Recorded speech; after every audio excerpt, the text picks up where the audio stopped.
My home park of Six Flags Great America has 15 different roller coasters, and today I'm going to be ranking them on the tier list that I've created. So, no dilly-dallying today. We're just going to get straight into it. So, first with Whizzer. Whizzer is a pretty good ride. I wouldn't say it's anything too special. It's a really good family coaster, but I'm going to put it in the pretty good tier. I think it deserves it. Next up, Demon. Demon is also, I'd say, pretty good ride.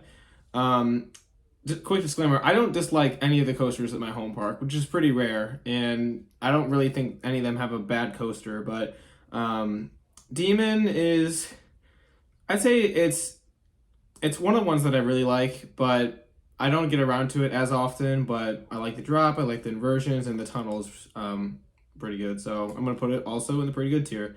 And I'm ranking these in chronological order of when they opened, or that's what I'm starting. So Whizzer opened first, then Demon, and now we have American Eagle. American Eagle's next. I think American Eagle, it's in the goated tier. It is one of my favorites at Six Flags. It always has a short line. It's a really long ride, and it's especially goated if it's racing. So usually I've only gotten 5 or so racing rides out of the 8 years I've been riding it, but it is a goated ride.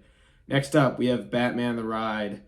Batman, I wouldn't say it's in my top 3 of the park, but it's definitely one that I consistently go to, or I consistently try to ride every single time. So this is going to be kicking us off in the awesome tier. Viper is actually a really underrated wooden coaster. I feel like people don't give it the recognition that it deserves, and the airtime's really good throughout. It's a pretty long ride, and every once in a while I switch between if I like this better than Eagle or not. But it's not as iconic as Eagle, and usually it's got a pretty long line, so I'm going to put it I'm going to put it tied with Batman in the awesome tier. In each tier, the furthest left one is the better. So in this, I'd say Demon's a little bit better than Whizzer. But these two are going to be tied in the awesome tier for now. Next up is Sprocket Rockets, formerly Spacely Sprocket Rockets, but I think they lost the licensing to that name. So now it's just Sprocket Rockets, and it's mid. No surprises there. It's just a kiddie coaster, and I ride it maybe once a year, but that's about it. Next up is Raging Bull. Raging Bull is definitely in the goated tier. It is arguably my favorite ride at Six Flags. It's a super long coaster. It's got a lot of airtime, especially the first drop in the back row. You get whipped off of it like nobody's business, especially after you gain the momentum from the pre-drop. And it's just smooth throughout. Super fun. Even the second half, you got all the low to the ground turns, just weaving in and out. And I just feel like it is an awesome ride. It's definitely in my top 25. It might even be in my top 15. But it's a staple of Six Flags, and I try to do it every single time that I get out there. Next up, we have Flash Vertical Velocity. This might surprise some people, but I'm putting it in mid. I'm sorry. It is a pretty good ride. I will say that, but the main issue I have with it is that I never get to ride it. It's always a super long line, usually an hour plus, and given that it only has one train and the ride cycle is over 2 minutes when you when you factor in how long it takes to get the coasters out of it, or out of the station, I should say. But I never get to ride it. Ever since it became Flash, which was in 2022, I've maybe ridden it twice. But even though the ride itself, I'd say, is maybe in the pretty good to decent range, because I never get to ride it, it's just mid to me. Superman Ultimate Flight.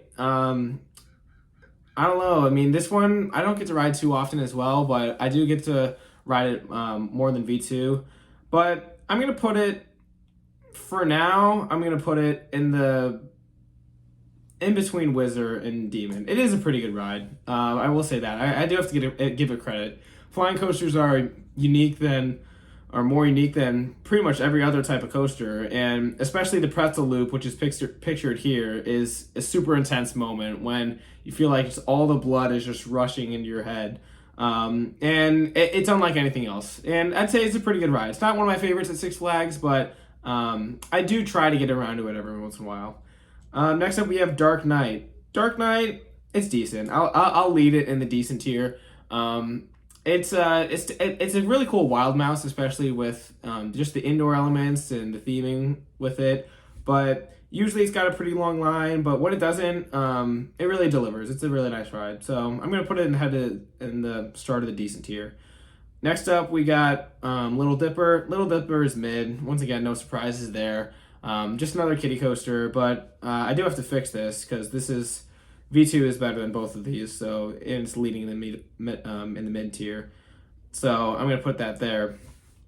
And I'd say Little Dipper is just behind Sprocket Rockets because actually I'm gonna put it ahead. I do like Little Dipper a little bit more. I don't get around to it as often, but it does have that wooden coaster feel, and Sprocket Rockets is just kind of meanders around. But next up we have XFlight. Where does XFlight rank out of these? XFlight is gonna go, it's gonna go right behind Viper. XFlight is a really awesome ride. You got the 5 different versions, the wing over drop. You can ride either side of it, which is really good. I prefer the side that goes under as opposed to over on the wing over drop. But and you can see kind of in the picture here, the tower is really cool when you fly through it and you feel like your head and feet are gonna get chopped off. But that barrel roll at the end is, or the inline twist, I should say, is definitely the best element of the ride. And actually, now I'm kind of thinking, do I want to put it ahead of Viper? I'm going to put all 3 of these at a tie. I can't really rank them, but all 3 of these I would take any day of the week. I don't really think I have a preference over Batman, Viper, or XFlight. They're all different rides, but they all rank the same to me. Next up, we have Goliath. This might surprise people, but I'm going to put Goliath in the... No, I'm just kidding. I'm putting it in the goated tier. I don't think it's quite as good as Raging Bull, but Goliath truly is a spectacular ride. Even though it's only maybe, I'm not sure exactly the prime ride time it has on it, maybe 35 seconds or so, but it really is pedal to the metal for the whole entire layout. The dive loop is pretty good. The zero G stall is amazing.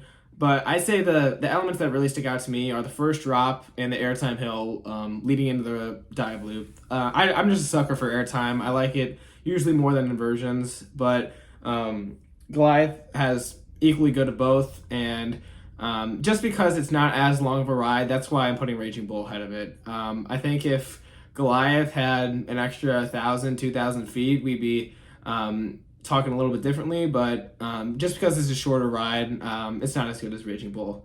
So the 2 newest coasters for Six Flags left, we have Joker and Max Force. Joker, I don't know. I'm gonna put Joker just behind Dark Knight in the decent tier. It's a good ride. I still think that it lacks a little bit of excitement just because it doesn't really have any turns, but the flipping is a fun sensation, and it's different than anything else on this list. And I'd say that, a lot of my friends like this a little bit more than I do, and I definitely don't dislike it. But out of all these coasters ahead of it, I definitely take them over Joker. But finally, we have Max Force, the last ride on our list. And Max Force, I'm going to have to... this is so tough. But I think to conclude this list, I'm going to have to put Max Force at the top of the awesome list. Max Force is a really good ride. The launch is incredible. The inversions are incredible, especially the barrel roll as it's pictured here. That is one of my favorite elements of all time. But the one thing I just say against it is that it's only like 20 seconds long. I mean, it's kind of got the same problem as Goliath. Like, it is a really awesome ride, but when it's just short and you can't really enjoy it as much as these longer ones like Eagle or Raging Bull, it's only got a ceiling for how high it could go. So that's my tier list. At the top, we got Raging Bull, Goliath, and American Eagle. We have Max Force, and then Batman through XFlight are all tied on the same level. Then we have Demon, Superman, and Wizard. At the decent, we have Dark Knight and Joker. And for mid, we have V2, Little Dipper, and Sprocket Rockets. So there you go. That's just how I rank the coasters at my home park at Six Flags. And I've gotten the chance to ride these on all different times, all different days of the year. And I just have a good feel for every single one of them. So this is how I rank them up. Feel free to let me know what you think about my list in the comments below. And if you've been to Six Flags, make sure you list what your rankings are. I got Raging Bull at the 1, and then I already went down the list, Goliath at the 2. But I'd be interested to hear about what you think about my tier list, and let me know if you have any different opinions. So thank you all so much for watching, and I'll see you in the next one.